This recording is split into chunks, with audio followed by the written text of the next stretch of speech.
सेठ करोड़ीमल कैसे कंगले से सेठ बना। देखा जाए तो इस संसार में हर प्राणी धनवान बनने के सपने देखता रहता है। ऐसा ही था करोड़ीमल। करोड़ीमल नाम का एक ही करोड़मल था। उसका छोटा सा व्यापार था। थोक बाजार से थोड़ा सा बहुत सामान खरीद कर उसे ले और रिटेल में बेचकर अपना जीवन निर्वाह कर रहा था। बजट से पहले एक बार करोड़ीमल ने दुकान में एक ही तरह का माल खरीद कर रख लिया। उससे विश्वास था कि बजट में इसके रेट बढ़ेंगे, परंतु उल्टा हुआ।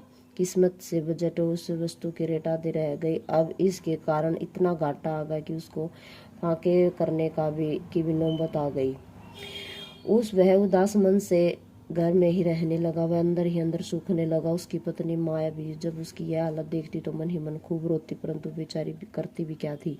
धीरे धीरे घर में रखा हुआ सभी अनाज भी खत्म हो गया।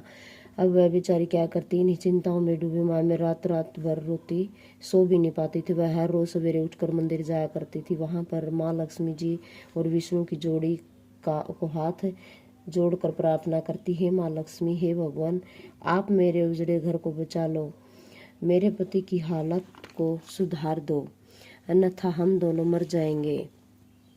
एक दिन वह उदास होकर मंदिर की सीढ़ियों पर जा बैठी।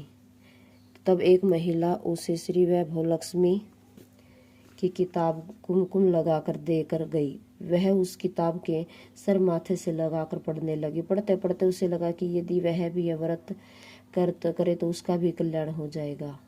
वह मन ही मन व्रत करने का संकल्प करके घर को आई। अगले ही दिन शुक्रवार था। उसने सवेरे स्नान करके 11 शुक्रवार व्रत करने की मन्नत मानकर संकल्प किया तो पुस्तकों में लिखे अनुसार पूरे प्रेम भाव से व्रत प्रारंभ किया। पूरे दिन जय मां लक्ष्मी का जाप करती रही। शाम को मुंह हाथ धोकर पूर्व दिशा की ओर मुख करके शास्त्रीय विधि से पूजन किया एवं पूजन समाप्त करने पर प्रसाद बांटा। एक दिन वह मंदिर से आ रही थी तो रास्ते में लॉटरी की दुकान पड़ी।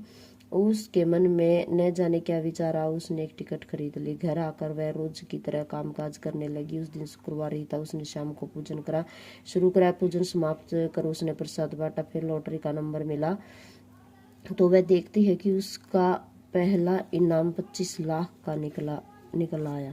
उसने खुशखबरी अपने पति को सुनाई। उसका पति भी माँ लक्ष्मी की कृपा से कुछ काम करने लगा था। जब उसने यह खबर सुनी तो दोनों माँ लक्ष्मी के आगे दंडवत होकर उनकी स्तुति करने लगे।